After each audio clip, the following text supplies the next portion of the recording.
Borussia Dortmund are an institution, not only in German football but in European football, and somewhere along the way everybody fell in love with them. They were the first German team to lift a European trophy and via manager Ottmar Hitzfeld finally won the big one, the Champions League, in 1997, but he, the most successful manager the club has ever had, isn't the most revered at the Westfalenstadion. That, of course, is Jurgen Klopp. He matched Hitzfeld's 2 Bundesliga titles and won them in successive years, like his compatriot. Unlike his predecessor, he took BVB to the heights of the domestic double, but in what proved a potential peak of club powers, fell short in the only all-German Champions League final. Still, the club's longest-serving manager won the fans over with his form of full throttle football, which he promised from the start of his reign in 2008. It's been called by many names, rock and roll football being one, but gegenpressing, the term that has followed the Swabian manager around. This is a club built on the South Stand's yellow wall, but it is a wall lucky to have been constructed in the first place. Being seconds away from relegation in 1986 and a potential bankruptcy to the early millennium's overspending and another flirtation with insolvency in 2005, there remains craters of BVB's ruinous past. Now they are future-proofed from such a disaster, and it is largely the work of one man.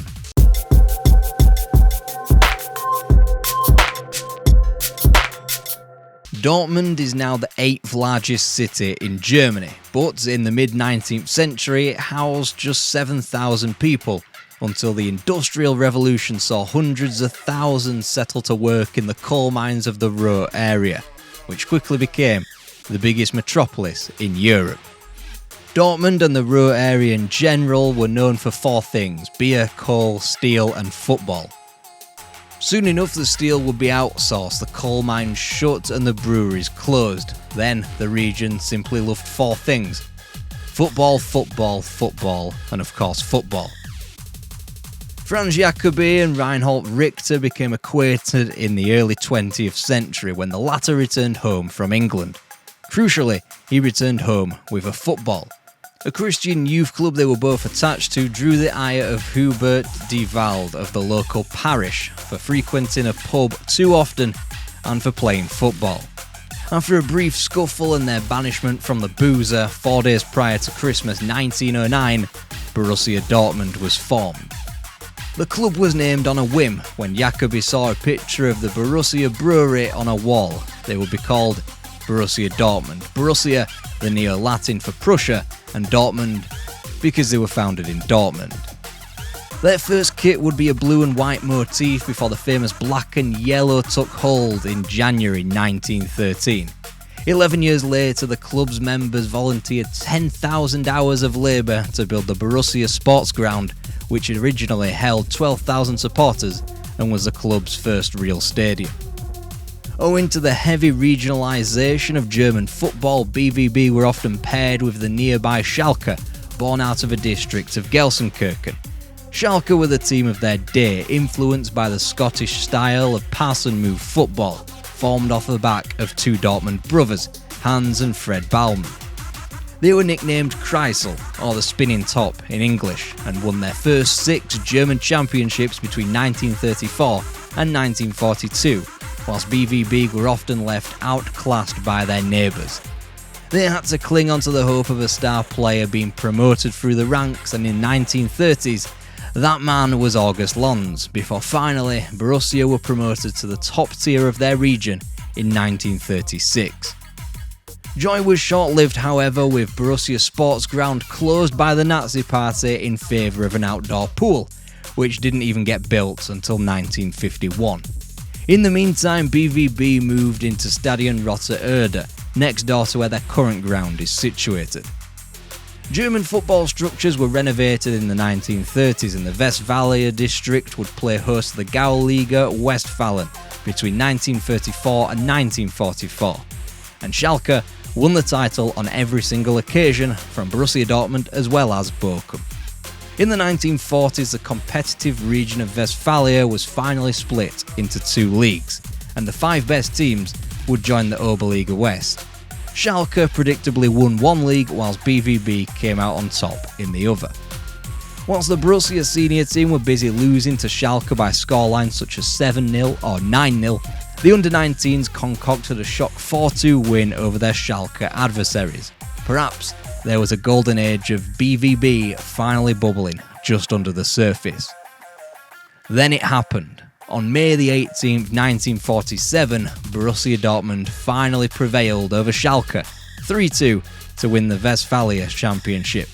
The winning goal came from Herbert Sandman, pouncing onto a loose ball to score the club's most historic goal until the Champions League final, almost exactly 50 years into the future. The shock sent Schalke into a mid-table tailspin in the Oberliga West's first few years, whilst BVB won the competition's first 3 campaigns. And by 1949, it was a surprise that Borussia didn't win the national title, down 3-2 after extra time by VfR Mannheim. The golden era had finally arrived, led by the 3 Alfredos, centre-forward Alfred Preisler, inside right Alfred Kelbasser, as well as inside left Alfred Naipalko. The 3 converged on the first 3 goals of BVB's first national title win, 4-2 against Karlsruhe in 1956. Oberliga West was usually one of the more competitive regions and provided each of the national champions between 1955 and 1958, with Rot-Weiss Essen winning their first title in 55, Schalke their 7th in 58, with BVB's inaugural triumph sandwiched in between, 4-2 against Karlsruhe in 56 and 4-1 against Hamburger SV the year after. Aki Schmidt was the head of the 3 Alfredos. He entered BVB and helped them win a second national title in a row, but was bizarrely omitted due to the obsession Helmut Schneider had to win the title twice in a row with the same starting 11. In the last national championship settled by a final, BVB beat Köln 3-1 in June 1963, their latest rival in the Oberliga West, as if one was needed. It would be Borussia's last national success until the European Cup became known as the Champions League. The new Bundesliga was formed in Dortmund. Just as well, the first goal was scored by BVB 2, Friedhelm Konietzka, 58 seconds into an away game in Bremen. BVB's mark in Europe was finally laid down in 1963 with a crushing 5-0 triumph over previous champions Benfica in a European Cup last 16 contest. Whilst they did surpass their prior achievement of the quarter-finals, they were unable to emulate Eintracht Frankfurt, the first West German team to reach the final of the European Cup, when BVB were undeservedly put out by the eventual winners Inter in the Final Four. Continental glory soon followed, however, as BVB became the first German team, West or East, to win a European trophy in 1966. Owing heavily to the partnership between Siegfried Held and Lothar Emmerich, BVB dispatched Liverpool 2-1 in the Cup Winners' Cup final. The winner ultimately came from a Schalke boy, Reinhard Labuda. BVB's failed defence of the trophy would be their last dance on the continent until 1982. As the pillars of West German football were centred around Borussia Mönchengladbach, FC Köln, Hamburger SV and Bayern Munich, the row went into decline. Schalke won their last championship in 1958 as the region's coal production dried up, whilst the crisis in Dortmund was suffered later on, as the city was more inherently built on steel and beer. Steel would be outsourced later on down the line, the breweries sold up much later. BVB would receive a shot in the arm, however, through blind luck that they were chosen to host matches for the 1974 FIFA World Cup, and therefore received state funding to build the Westfalenstadion. Fortunate because Cologne's treasurer refused to budget 46 million Deutschmarks for a stadium build, and therefore the honour was transferred onto Dortmund. Fortunate still because everything was locked into place well before BVB's relegation in 1972. The new stadium, as well as perhaps playing lesser opponents, threatened to change the club's fortunes, as BVB lost just one of their first 48 matches at the new stadium, the atmosphere being crucial.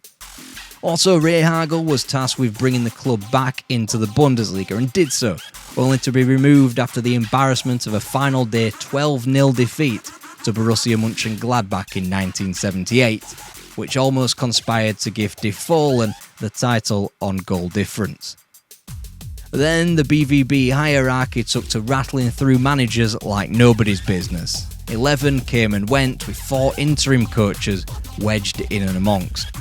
It wasn't for the want of trying, however. New president Reinhard Raubal employed big names with enormous reputations such as Udo Lattek and Branko Zebec. The latter returned to Borussia to Europe, but was let go owing to his alcoholism. By 1986, BVB neared bankruptcy, and many in Dortmund feared that relegation to the second tier would fast-track that outcome. The steady decline was sealed after BVB's record Bundesliga goalscorer Manfred Bergsmüller was transferred to Werder Bremen, and Reinhard Raubal left his presidency. He would return though in 1984 after 3 years away and put in place safeguarding measures such as deferring player bonuses, deferring rent on the Westfalenstadion, which also allowed the club to keep all the money from advertisement hoardings around the ground. What remained, however, was still liabilities that totaled 3.5 million Deutschmarks.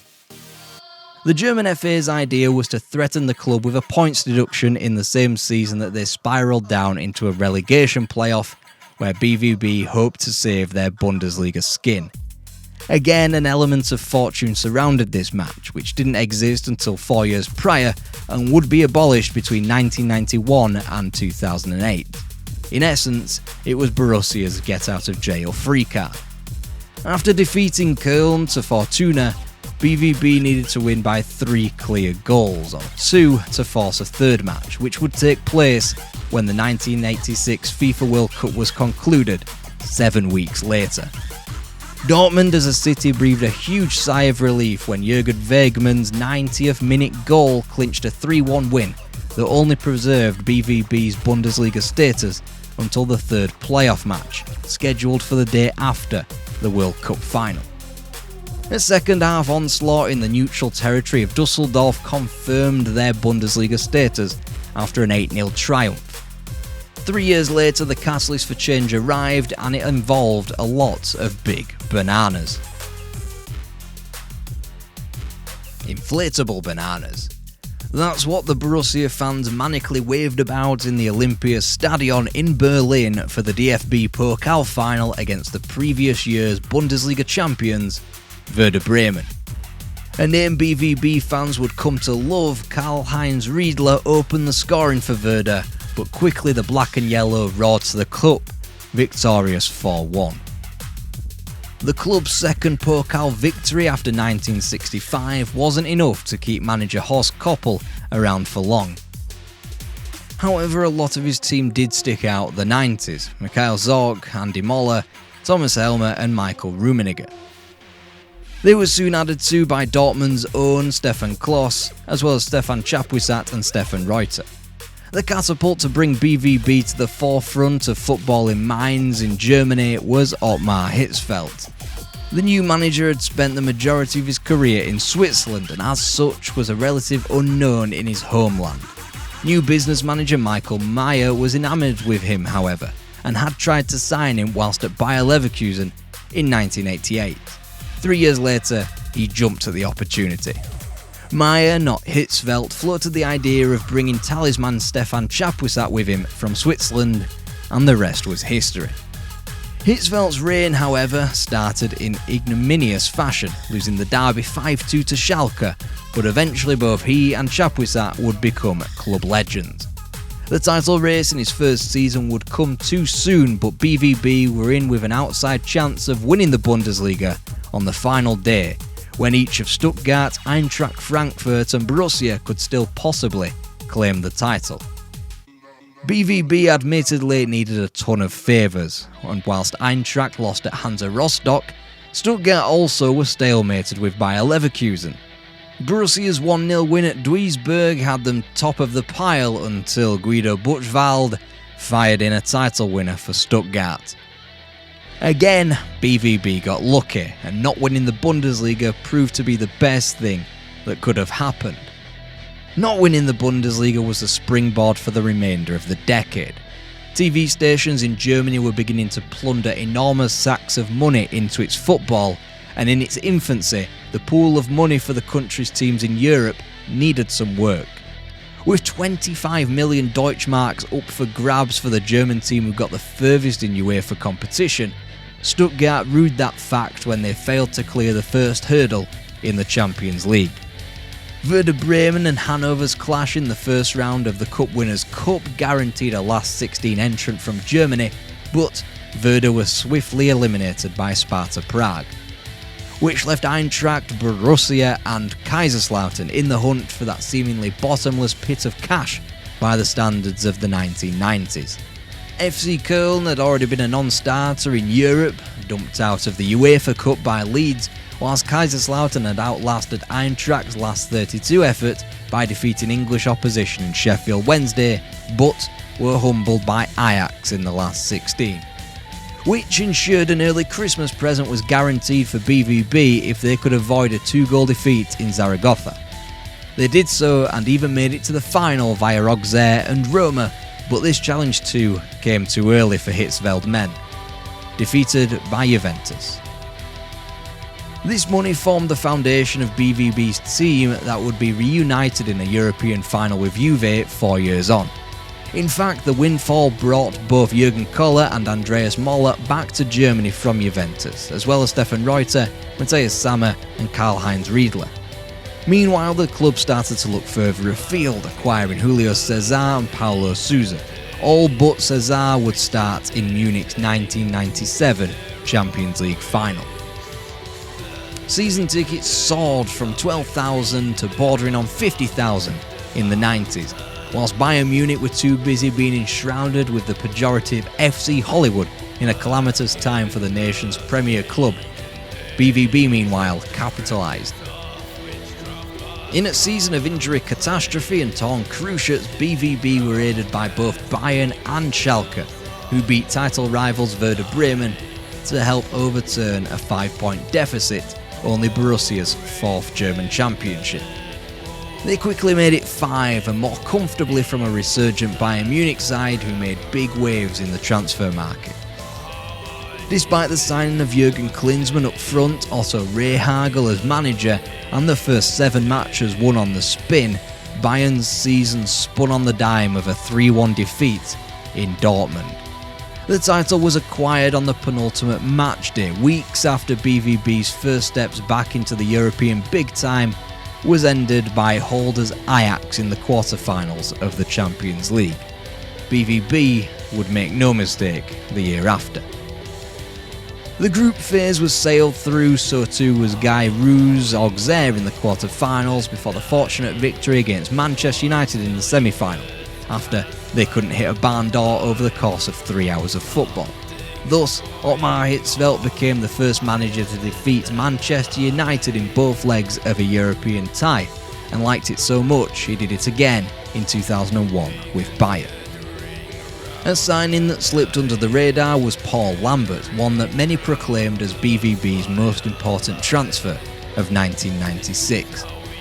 The Scot set up the opener in the final against Juventus in Munich and man-marked the almighty Zinedine Zidane to within an inch of his life. Borussia's plan was simple: capitalise on Juve's weaknesses, and one that bestowed itself clearly was Angelo Peruzzi and his goal line, which contributed to all 3 goals. The Italian wouldn't come for crosses, allowing Karl-Heinz Riedler at a double before Lars Ricken, with his first touch, had noted Peruzzi straying from his line in open play. He was determined to have a shot with his first action of the game, and his very first touch was a looping 40-yard strike which made BVB champions of Europe. The Champions League was coming home to Dortmund from Munich, and whilst BVB had home field advantage, they didn't have much support of the majority of fans in the ground. For one, Turin is 26 kilometres closer to Munich than Dortmund is, and of course, plenty of Bayern supporters in attendance wouldn't have wished for a BVB win.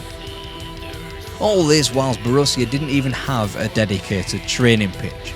They trained round the back of the Westfalenstadion, a spot where set pieces couldn't even be trained on properly, and somehow it birthed the winning team of 2 Bundesligas and 1 Champions League. Their defence of the Champions League ended controversially in Madrid after the literal goals were torn down, which led to a lengthy delay and hampered Borussia's preparation. They would lose 2-0 in a match where one of the goals was said to be bigger than the other. Truly Sunday League stuff in a Champions League semi-final. As Bayern shook off their calamitous decade, which ended in inauspicious circumstances in the Camp Nou in May '99, BVB were only allowed to be successful again in 2002. However, their Bundesliga triumph that year and appearance in the UEFA Cup final in Rotterdam was merely a papering over the cracks exercise. With a 3-year period of dominance under their belt and significant cash windfalls, BVB attempted to outbid Bayern in the transfer market. They were also buoyed by the winning of 5 youth championships on the spin. This was supposed to be a new age, BVB's age. Except the kids who won those championships weren't up to Bundesliga level, and they spent haphazardly in an attempt to mimic a big club. The spending spree included, but wasn't limited to, Jens Lehmann, Thomas Hassler and Christian Vons, quickly ballooning to the Czech pair of Thomas Rosicky and Jan Koller for a combined 46 million Deutschmarks, Viktorik Peber for 15 million and Marcio Amoroso's staggering 51 million Deutschmark transfer. Amoroso would remain BVB's most expensive signing for 12 years. New manager Matthias Sammer had spent the same as Bayern, but Bayern had 2 Bundesligas and a Champions League, whilst BVB could only claim the solitary league title. In 2002, German football as a whole was rocked by the dissolution of Kirch Media, who had just paid £1 billion over 5 years for German football, but were now in enormous amounts of debt. Regardless, BVB continued to spend mindlessly, after pocketing £100 million from their floating on the Frankfurt Stock Exchange, as others sensibly tightened their purse strings. With Germany winning the bid to host the 2006 World Cup and Dortmund a shoo-in for selection as a host city, BVB made the rash decision to fund the Westfalenstadion's expansion off their own backs when funding was available. To do so, the club were handed €75 million from an investment fund on a leasing deal, which was supposed to hand the stadium back to BVB 17 years later at a 10% profit. Not returning to the top of German football, as well as crashing out of both the Champions League qualifiers and the UEFA Cup in a 3-month time span, hampered BVB. This burned a hole worth a potential €40 million in the club's pockets. Furthermore, BVB failed to finish in the top 5 between 2004 and 2009, with Bayern tangling with a rotator cast of clubs from Wolfsburg, Stuttgart and Schalke to Bayer Leverkusen and Werder Bremen. After spending €200 million in 3 years, the hierarchy seriously considered a £100 million loan with a London firm, using the next 12 years' worth of gate receipts as collateral. The desperate times in Dortmund were encapsulated by the selling of rights to the club crest in February 2005. Even after the months of denial from the once popular Michael Meyer and Gerd Niebaum, even after wage restructuring, the selling of transfer rights for key players for peanuts, the issuing of new shares to little response, and even after the ultimate indignity when BVB's hierarchy went cap in hand to Uli Hoeneß, a man then lauded for his tight control of money at Bayern Munich, a man now sneered for his probably too tight control of money. Bayern gifted Borussia €3 million, something to tide the club over, a drop in the ocean, it proved. It would have never saved them, it could never possibly save the club from the hole that they had dug themselves. Finally, with the mountains of backlash, Niebaum was replaced by Hans-Joachim Watzke, and in March 2005, a fraction of the 5,000 investors agreed to bail the club out in a 6.5-hour meeting at Dusseldorf Airport. BVB was saved. Hans-Joachim Watzke had control. He achieved a loan from Morgan Stanley and a capital increase so BVB could buy back their stadium, which in turn put an end to the horrific lease arrangement. It meant that funds were prioritised towards this and not on the pitch. Out of necessity, therefore, they had to change tact.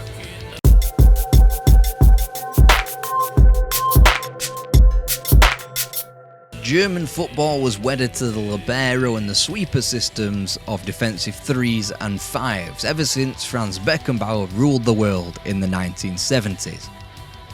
At that time, Wolfgang Frank was an unremarkable Bundesliga striker for Eintracht Braunschweig. By 1995, Frank brought back the defensive 4 as manager of Mainz, with the club floundering at the foot of the second tier of German football. German clubs had dipped their toes back into the world of the defensive 4 and they didn't like it. Kaiserslautern, for example, were overrun by the great Sven-Göran Eriksson Gothenburg team in 1982. The status quo of the time feared that Mainz would become even more of a laughingstock than what they already were. Returning to the second tier for good in the 90s, Mainz is a small city largely enveloped by the bigger club of its region, Eintracht Frankfurt. Wolfgang Frank kept his training largely tactical and borrowed trends from Italy, chief among which was Arrigo Sacchi's Milan. His style of zonal marking and pressing, otherworldly tactical schematics for German football were applied through Frank into his Mainz team. They almost gained promotion in 1997, but after failing to a 4th place finish, Frank departed. With that, so too did Mainz's potential. Mainz simply had to rehire Frank and did so quickly in 1998. There he gained the eye of one of his players, Jurgen Klopp. The defender instantly took to his manager and, on these training ideas, offered up. We thought if Hullet and Van Basten had to learn boring positioning work at Milan, we could put up with it as well. Whilst Frank borrowed a lot of his ideals as a football manager from Arrigo Sacchi, he took inspiration from Daniel Jean Depaul. A manager largely in France and Switzerland in the 1980s, Jean Depaul had stuck with a flat back 4 as teams were reticent to try anything that didn't involve a sweeper. In the World Cup finals, for example, between 1978 and 1990, only Argentina of 78 didn't adopt a sweeper. Yet here Jean Depaul was extolling the virtues of the back 4. He even wrote an essay in 1995 entitled The Philosophy of the Back 4. Just 3 years later, the wider German audience would become reintegrated with the idea of the flat back 4 and wholesale rejected it as a premise. SSV Ulm, much like Mainz of the time, were a provincial club with not a great deal going for it. The one thing they did have going for it was the utilisation of the defensive 4, something which their manager became infamous for, especially after his appearance on ZDF Sports Studio in 1998. Ralf Rangnick was nationally derided for professing a preference for a defensive 4 and was pejoratively handed the nickname the Professor. World Cup and Bundesliga winning manager Franz Beckenbauer offered a dismissive rebuttal, stating that talk about systems is nonsense. Rangnick's eyes were caught by the football of Valery Lobanovsky and Zdeněk Zeman. Lobanovsky's style of rampant pressing as a collective had earned plaudits across Europe, and honours such as a pair of Cup Winners' Cup titles 11 years apart with Dynamo Kiev, as well as a European Championship finalist team led by many a Dynamo player for the Soviet Union. This football was somewhat replicated by Zdeněk Zeman at Foggia.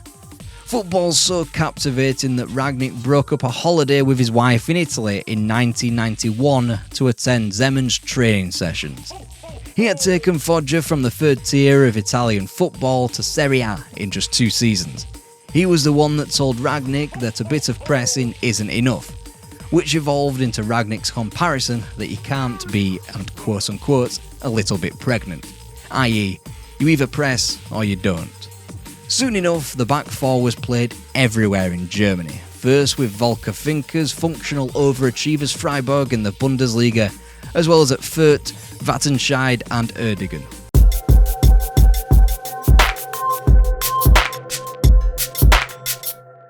Squint your eyes and you'll see that the fortunes of Borussia Dortmund has almost exactly lined up with the national team since what many deem to be an arbitrarily accepted cut-off point of 1992.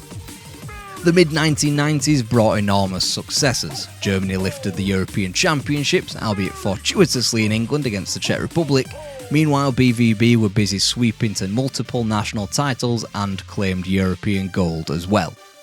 2002 was bittersweet for Germany, fortunate to get through to a World Cup final after dispatching of such luminaries as Saudi Arabia, Ireland, Cameroon, Paraguay, USA and South Korea.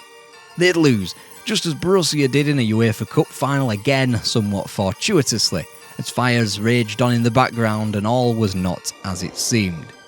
The German national team underwent an enormous crisis either side of this. A European Championship knockout game wasn't played between the final of 1996 and 2008 for Die Mannschaft.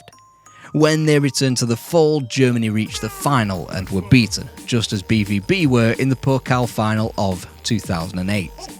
Then, with the advent of the 2010s, after tireless work in the background, both Borussia Dortmund and Germany exploded. And we have to return to August 1996, with Germany still basked in the glory of becoming European champions for a third time, to charter the resurgence of the national team and, by association, BVB. Germany were having a great time. They were singing about football coming home as they returned home after a successful Euros. Their manager, Bertie Vogts, however, was not happy. He warned the then DFB president, Egidius Braun, that the organisation needed to do more for youth development. The first step was a talent spotting and development scheme aimed at developing 13 to 17-year-olds in 115 regional centres. However, at a cost of €1.25 million per year, it was deemed too expensive by the DFB. Too expensive until a chastening night in Lyon on July 4th, 1998, when Germany were overpowered by a Croatian team in their first World Cup at the quarter-final stage. The idea was consequently pushed through and improved upon as the DFB pledged €1.6 million annually for 121 regional centres, whilst 10,000 boys under the age of 12 would also receive lessons at a further annual cost of €2.6 million. 2 years later, the formation of the DFL became the governing body for the top 36 clubs in the top two tiers of German football and helped lead reform. One crucial reform came from outside of football. A new citizenship law didn't require a German bloodline to gain nationality, which suddenly opened up the possibility for hundreds of thousands of immigrants to acquire citizenship. By the 2001-2 season, it had become compulsory for the top 36 teams to build performance centres, and a year later it was demanded that those 36 clubs have academies. By 2003, a total of €114 million was pledged across the top two divisions of German football. The Stützpunkt Academy for younger children under the age of 13 was subsequently taken out of the hands of the DFB, centralised, and as a result, a new national network was formed. In 366 locations, 1,300 coaches saw to over 600,000 children at a cost of €14 million per year, which soon almost doubled in order to double the training sessions for 11 to 12-year-olds. Soon enough, a uniform level of youth coaching was created by the DFB. In the years following that, official underage leagues were established. First, the Under-19 Bundesliga in 2004, before an Under-17 league called the B-Junioren was created in 2007. The reforms were praised for its pitting of the best young players from around the country, which forced clubs to pump more money into youth coaches, which in turn increased the quality of the younger players. Yet before even that, a wrecking ball was taken to the national team with the 2004 appointment of Jurgen Klinsmann. With a host tournament around the corner, German football was in disarray. They'd failed to get out of the group stages in multiple tournaments, and the mood was at an all-time low. Nobody wanted the job of the national team coach, and Ottmar Hitzfeld turned the role down. Then came Jurgen Klinsmann, a last resort. He spoke of immediate ball recovery. Of course, he played with a back four, which was only now gaining acceptance in Germany. And he just did things differently. Converse to the prevailing doom-mongering of its time, for all his innovation and esoteric nature, Klinsmann achieved what he had set out to do. Being a concept coach with a completely different standpoint from his residence in Huntington Beach on the west coast of the United States was one thing. Another was bringing back the joy of the German national team. They were no longer the evil empire that was a winning machine and enjoyed being the bad guy of World Cups. Now they were fun. They had a young talent pool, a fresh manager, and whilst they didn't win the tournament, it was a springboard for the national team that Germany desperately needed. Football was changing. New national team coach Jogi Löw succinctly remarked, "In 2005, there was 2.8 seconds on average between controlling and passing the ball.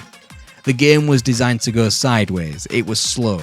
At Euro 2008, we improved to 1.8 seconds, and at the 2010 World Cup, it was down to 1.1 seconds. Football was being played very differently in Germany."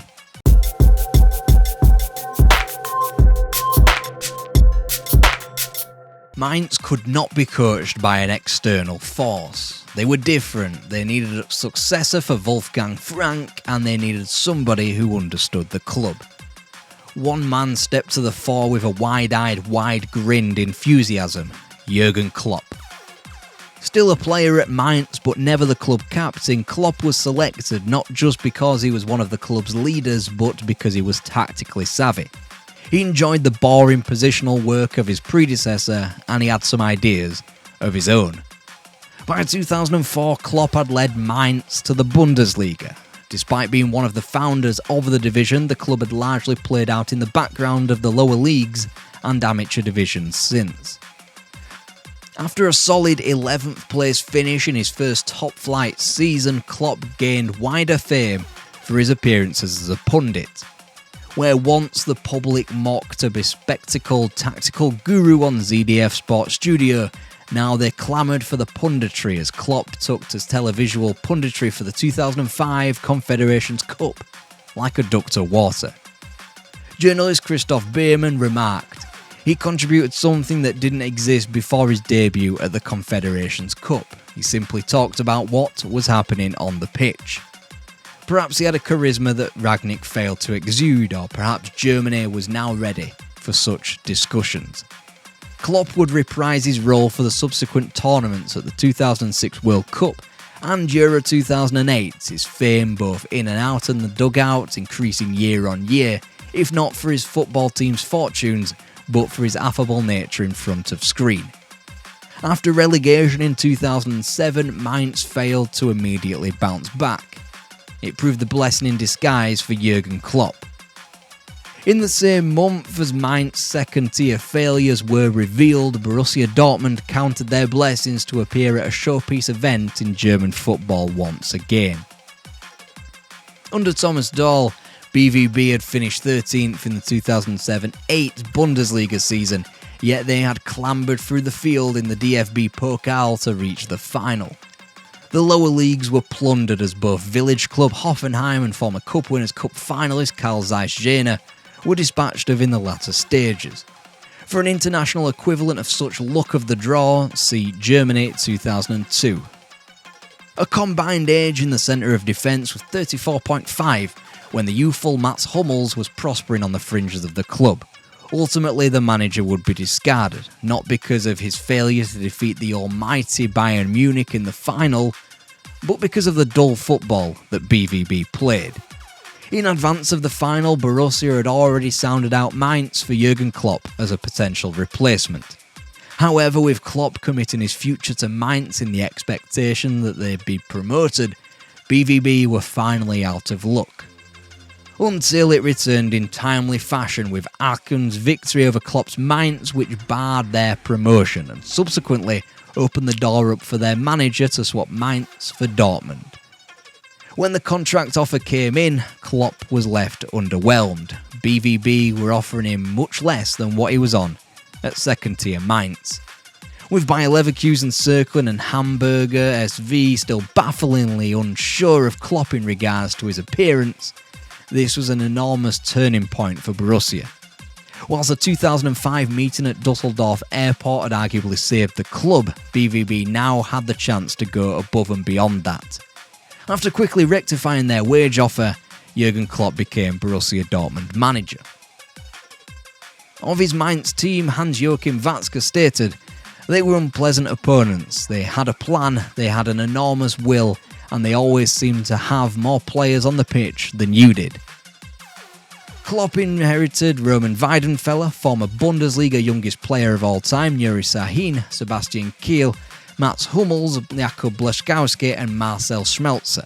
The transfers were always going to be cheap. Neven Subotic followed Klopp from Mainz and just €2 million was needed to bring in Felipe Santana for defensive cover. Quick, brave decisions were made in the summer of 2008. And Mladen Petric, one of BVB's brightest players, was sold to HSV in exchange for Mohamed Zidane. It was widely agreed that Zidane was the lesser player, but he was more of a Jurgen Klopp player, and that was the more important virtue. As such, Sebastian Kiel was appointed captain, and through him, the players bought in to Jurgen Klopp. A 70-year-old central defence was replaced with the youth of Mats Hummels and Neven Subotic, with a more energetic 4-2-3-1 in possession and a solid 4-4-2 out of it, which was installed early on. Klopp wanted to make his team wild and play wild football, and quickly it got rebadged as heavy metal, full throttle, or anything that really denoted speed. As a youthful team, therefore, Klopp had a blank page to work on. His side were hampered by a tricky start to the season, but they would claim a win in Leverkusen and hold Jurgen Klinsmann's Bayern.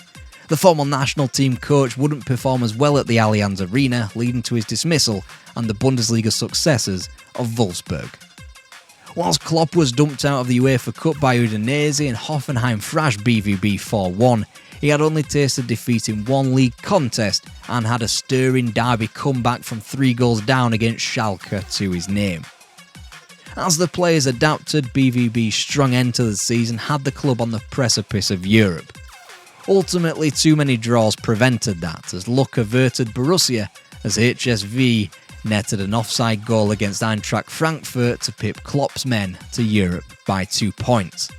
HSV remained a thorn in Jurgen Klopp's side, sticking 4 goals beyond Borussia in the club's first away day of the 2009-10 season. The only incomings of note being Kevin Grosskreutz and Sven Bender, combined with a mediocre start to the season, which included the club's worst Bundesliga start for a generation, fueled a doubt amongst the public in respect of Jurgen Klopp. A dfb-pokal defeat to Osnabrück pulled Borussia into the mire further, yet despite achieving 2 fewer points than the previous campaign, Europe was finally attained. Borussia Dortmund would play in the freshly renamed UEFA Europa League, and whilst football had significantly improved from the days of Matthias Sammer and Thomas Doll, there was the feeling that this could be Jurgen Klopp's last chance.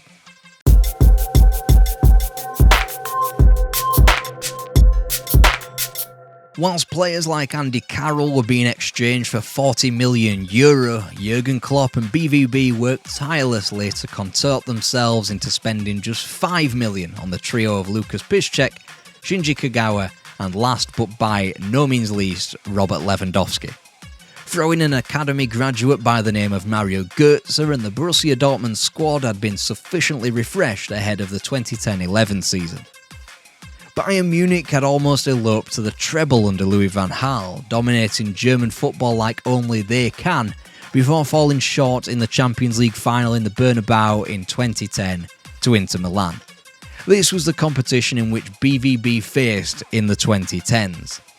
A home defeat, therefore, to Bayer Leverkusen was the worst possible start, only for BVB to bounce back immediately to win 7 straight in the Bundesliga.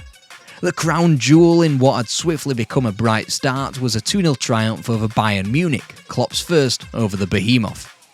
His team wouldn't lose again in the league until the final match before the winter break, 1-0 away at Eintracht Frankfurt.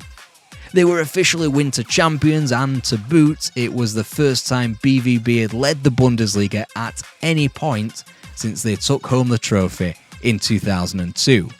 Only one player remained in Dortmund from that season, goalkeeper Roman Weidenfeller. By the end of February, belief was finally at the Westfalenstadion. The Louis van Gaal empire in Bavaria was almost over, with BVB's 3-1 triumph away at the Allianz Arena one of the final nails in the Dutchman's coffin.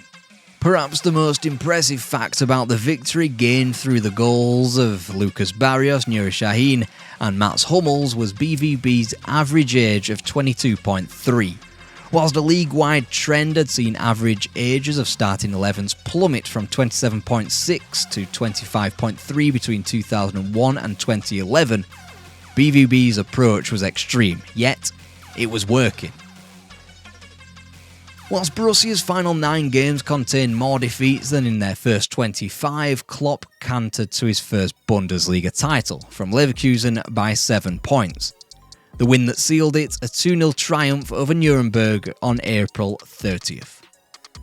BVB's approach was novel. The German media termed it vertical spiel, whilst Jurgen Klopp admitted that his team was adding more focus to vertical passes.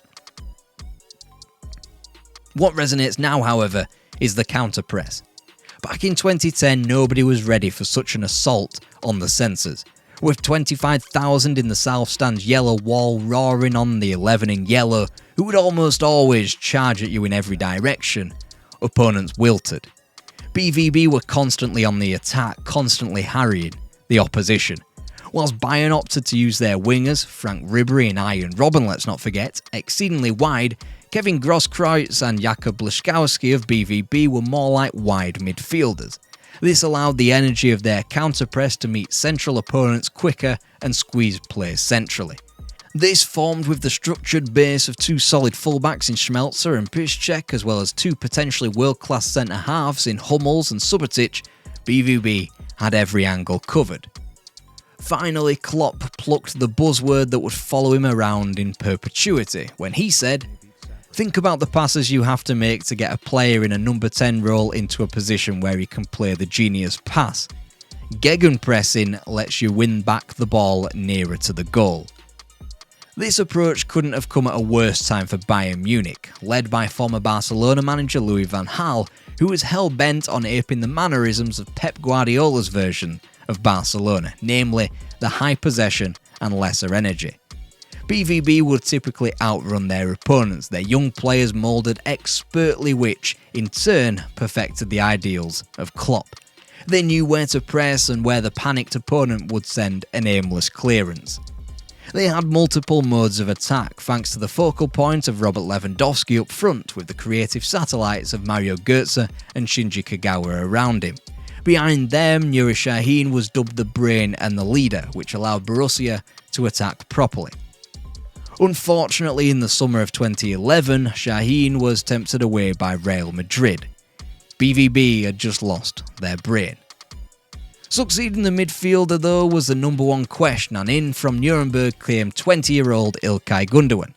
The Gelsenkirchen-born midfielder scored in the Super Cup penalty shootout defeat to Schalke, which developed into a poor start to the season thanks to defeats at Hoffenheim and Hanover before a home capitulation against Hertha Berlin. These defeats would be BVB's only domestic losses of the season, all encapsulated neatly within the first 6 matches.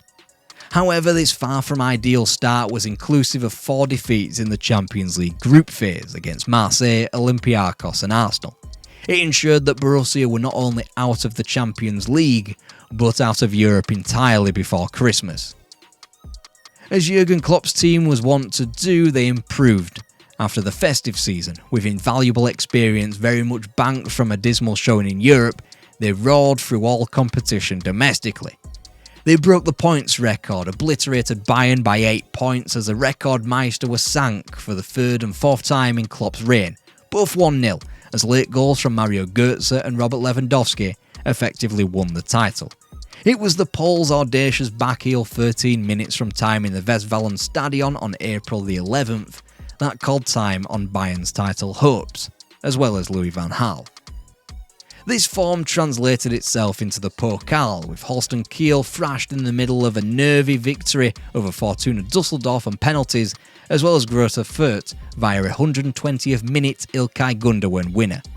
With this winner, Gundogan had come alive as a BVB player, and with him solidified into the squad, the club was on course for greatness. Der Spiegel stated, "This team is emblematic of the kind of paradigm shift in German football that the national team stands for. Young professionals, technically and tactically well educated, aware of their own strengths but never arrogant, Dortmund is like a miniature of the national side." And what's more, Bayern Munich weren't just beaten in the DFB-pokal, they were thoroughly humiliated. It was a perfect demonstration of the transitional nature of Klopp's counter-press play, so whilst Bayern had the most chances, most territory, and of course most possession, they simply were not as dangerous as their opponents. Borussia picked their moments and were utterly devastating. Lewandowski netted a hat-trick, the third ever player to do such in a Pokal final, rendering Bayern beaten for only the third time in 18 finals. In the process, it was BVB's third victory over Bayern that season, and their fifth on the spin, a record. 28 games unbeaten, also a record. 81 points in the league, another record. BVB had become only the fifth team to complete the German double, after Schalke, Köln, Werder Bremen and, of course, Bayern. And from a BVB perspective, if the season couldn't get much better than 7 days after the Pokal final, Bayern lost another Champions League final, this time in their backyard against Chelsea on penalties. With such delirious celebrations, it is pertinent to unfurl Hans-Joachim Watzke's realisation, which tinned the DFB Pokal victory. He remembers, "I looked into the faces of the Bayern representatives in the VIP stand. They were empty, disconsolate. At that very moment, I realised that the Empire would strike back now and try to hurt our team in a sustained manner." Of the cup final and the season in general, Klopp praised his team, remarking, "We will see in the years to come whether anyone will be able to outperform our achievements of this season." He didn't have to wait long. It had taken barely 3 years of Jurgen Klopp, but in that time frame, BVB's turnover had almost doubled from €110 million in the 2009-10 season to €215 million in the 2011-12 term. They were armed with the finances and they even strong-armed Bayern Munich out of a deal. Thankfully for the Borussia faithful, this wasn't a rendition of some of the more reckless spending at the turn of the century. It was merely a choice for Borussia Mönchengladbach's Marco Reus. He could either go to a club that had romped to 2 successive Bundesliga titles as well as the DFB-pokal, or he could sign for a club who had lost 2 Champions League finals in 3 years. Plus, he was from Dortmund. The transfer was a no-brainer. Going the other way, Shinji Kagawa, who departed for the eventual Premier League champions Manchester United. Almost like for like. What wasn't like for like, though, was the spending in Bavaria. Xherdan Shaqiri, Mario Mandzukic, Dante, Claudio Pizarro and Javi Martinez for €70 million. This was the Empire striking back. On the continent, BVB looked to have overcome their learning curve as they navigated that season's group of death when pitted with the 13 combined Champions League titles of Real Madrid and Ajax, as well as the rich upstarts Manchester City. Not only did Borussia qualify, but they sailed through unbeaten with a pristine record at the Westfalenstadion. However, back home there was disquiet. BVB had traded in wins for draws against both Eintracht Frankfurt and Hanover before the ultimate indignity, a loss in the derby at home to Schalke. With the brand of football they played, their fatigue was understandable, but after a 7-day break in Spain, they came back re-energised. Unfortunately, it proved no match for the new energy of Bayern Munich.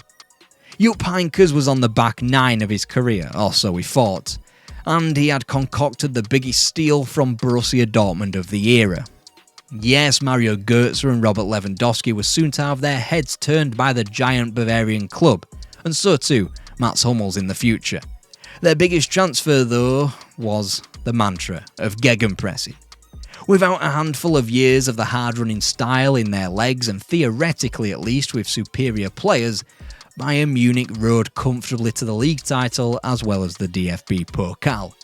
They obliterated BVB's points record in the Bundesliga by 10, losing just once and conceding only 11. They dumped Borussia out of the Pokal quarter-final before a procession against Wolfsburg, and Stuttgart completed a double. In response, Jurgen Klopp summed it up perfectly. They have done to us what the Chinese do in industry. They see what others are doing, copy it, and then go down the same route with more money.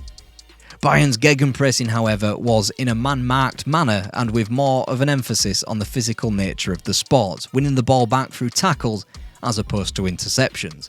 Combined with opposition teams becoming more savvy with BVB's play and surrendering possession freely to them, they could no longer play as effective gegenpressing as they once did. Bayern were ruinous continentally too. Their Easter triumphs over Arsenal, Juventus and most startlingly of all, Barcelona, with an aggregate scoreline of 14-3 across 3 ties. BVB were less convincing, squeezing through the first 2 knockout phases. They left it late to dispatch of Shakhtar Donetsk, whilst the victory over Malaga made for perhaps the greatest European night at the Westfalenstadion, thanks to 2 stoppage-time goals. Malaga were already set to qualify for the semi-final on away goals before Eliseu netted the Spaniards second with 8 minutes to play. All seemed lost before Royce smashed in a stoppage-time equaliser and Felipe Santana scrambled in the winner in the 93rd minute.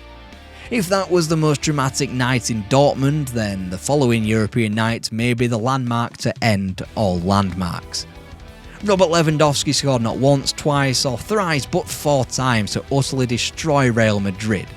The evenings of April the 30th and May the 1st perfectly summed up the transition away from Spain's positional play that had dominated internationally and via Barcelona, the club game, and into the era of the counter-press, led by Germany and German clubs.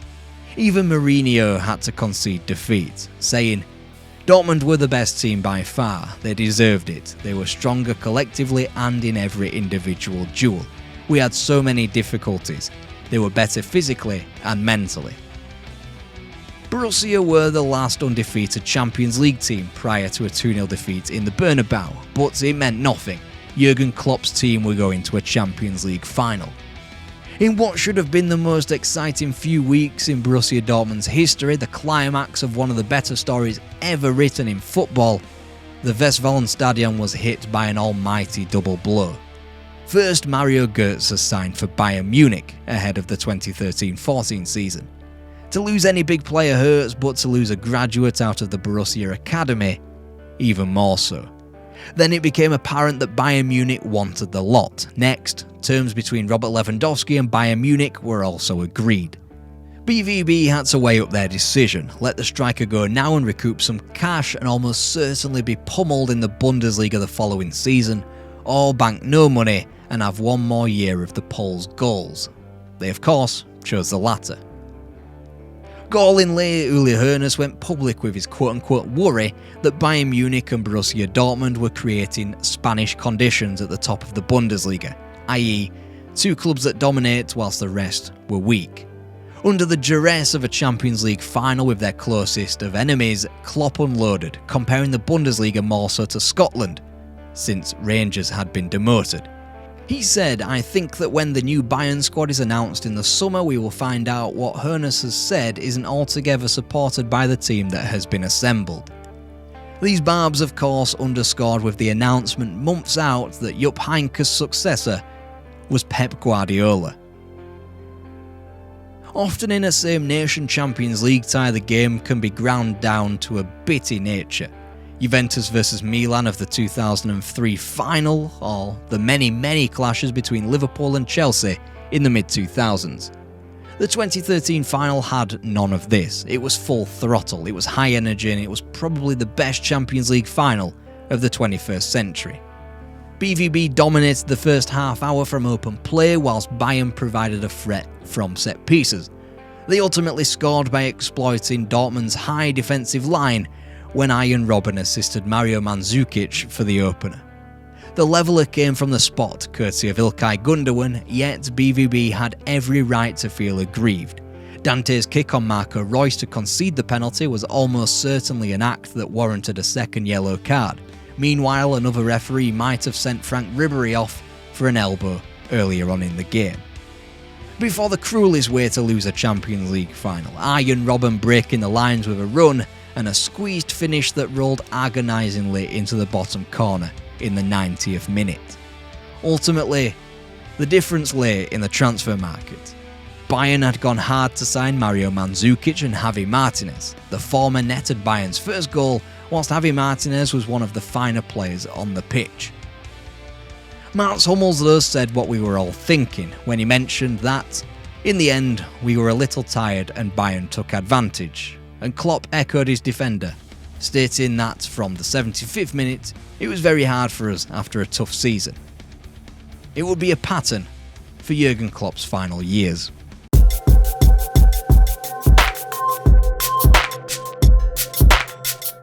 It was Bayern Munich Raumdauter extraordinaire Thomas Müller who said, "Competition is good for business, as they say. If you have strong competition, you've got to try harder, and that always helps you to develop and improve." Well, competition was soon to evaporate. In Pep Guardiola's first season in Bavaria, Bayern romped to a 25-point win in the Bundesliga over BVB, despite never having Jurgen Klopp's number in direct combat. Whilst Robert Lewandowski won the Golden Boot for the first of many times, his agreed transfer to Bayern Munich for free was finalised months before the end of the season. It felt like the end of an era, almost turbocharged when Jurgen Klopp was pitched the virtues of Manchester United by none other than the club's chief executive, Ed Woodward. Thankfully for BVB fans, he made a hash of it, and Klopp came out of the meeting signing a contract extension at the Westfalenstadion and compared United to Disneyland. For Borussia's decline, some blamed the increased level of Bayern, some blamed the transition between fitness coaches, which almost guaranteed a blame in the rise of injuries. There can be no doubt that in the void left behind by Pep Guardiola's departure from Barcelona, that Jurgen Klopp was delivering the best football in Europe on a consistent basis. However, the nature of his football forced its own cannibalisation. Such teams, managed by the likes of Lobanovsky, Michels, Guardiola, Cruyff, Sake and Kovacs, who all took to pressing and were successful, their success is only in place for a limited time. By the 2014-15 season, BVB were burnt out and in a relegation dogfight for almost two-thirds of that campaign. Klopp had rebuffed approaches from England, his preferred next destination, when both Tottenham Hotspur and Manchester City came calling. The end was nigh. Despite replacing Robert Lewandowski with three players in Ciro Immobile, Adrian Ramos and Pierre-Emerick Aubameyang, none reached the heights of the Polish forward, and only really the latter can be attributed as a success. In essence, the tone of the 2014-15 season was set before Borussia had even had a touch of the ball, Leverkusen scoring after 9 seconds. BVB would be in the relegation zone until February. Factor in the record signing Henrik Mkhitaryan losing his form and Ilkay Gundogan having well over a year on the shelf out injured, then it was no wonder that Jurgen Klopp called time on his 7 years at the club. They would pull clear of the drop, achieving 7th place in Europe with Klopp's final game at the Westfalenstadion, an exciting 3-2 victory over Werder Bremen. Jurgen Klopp's next destination was well telegraphed, and after rejecting half of the big six in England already, being an ill fit for Chelsea and Arsene Wenger still being in charge of Arsenal, there was only one place he could go: to Liverpool. In his time in Dortmund, German clubs had vastly outperformed English clubs, however, despite Premier League sides' turnover coming in at 167% more than their Bundesliga counterparts. As a direct consequence of Klopp's glories in the row, managers such as Roger Schmidt, Julian Nagelsmann and Thomas Tuchel were inspired, with the latter succeeding Klopp. He'd followed in his footsteps, making the transition from Mainz to Dortmund, and his blend of Spanish positional play and German energy in the press made his football the embodiment from what the next decade of football would look like. So by the time that all three of Tuchel, Guardiola and Klopp converged in the Premier League, so too their football had converged. Guardiola's teams had to play with more energy, and imbued by his successes in Germany, he applied that to Manchester City. Klopp's teams had to play with more pausa, to borrow a term from the Spanish. They had to know when to press, not to always press. The result? A duopoly the like of which English football had barely seen before. They had shared the past 6 Premier League titles, and at least one has appeared in all but one of the past 5 Champions League finals. For BVB, Thomas Tuchel was the right man at the worst possible time. His legs were cut out from under him. Each of Ilkay Gundogan, Mats Hummels and Henrik Mkhitaryan were all sold in the same summer. The bombing of BVB's bus in 2017 before a Champions League match with Monaco scarred the team for a number of years. It was an act that left Thomas Tuchel, already on the brink, pushed over the edge. And like so many of his players, 12 in total, he departed within a year. BVB erased their trauma and adapted to their status outside of the quote-unquote destination clubs like Bayern Munich, Real Madrid and the like.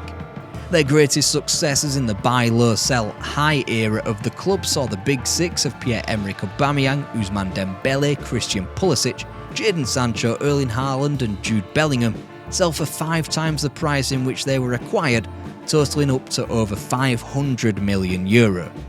Their books have never looked so good, even if they haven't returned to the heights of the Jurgen Klopp era. Managers like Peter Bosz, Lucien Favre and Marco Rose have been churned through. Titles have been thrown away in the past decades more gallingly than ever to Bayern this summer. BVB, a club of the people, everyone's second favourite team, and by November 2014 Ryanair had started to lay on matchday specials from London to Dortmund, since 1,000 British were going to each of BVB's home games. Gegenpressing and Jurgen Klopp were German institutions that left many with a soft spot for Borussia Dortmund in the hearts of football fans the world over. They emigrated to the Premier League, whilst football in France and Italy became more attacking as a result. Soon enough, the teams of England would come to dominate in Europe. Jurgen Klopp finally lifted his Champions League in 2019 with Liverpool, and he toppled his new managerial rival Pep Guardiola domestically the year after.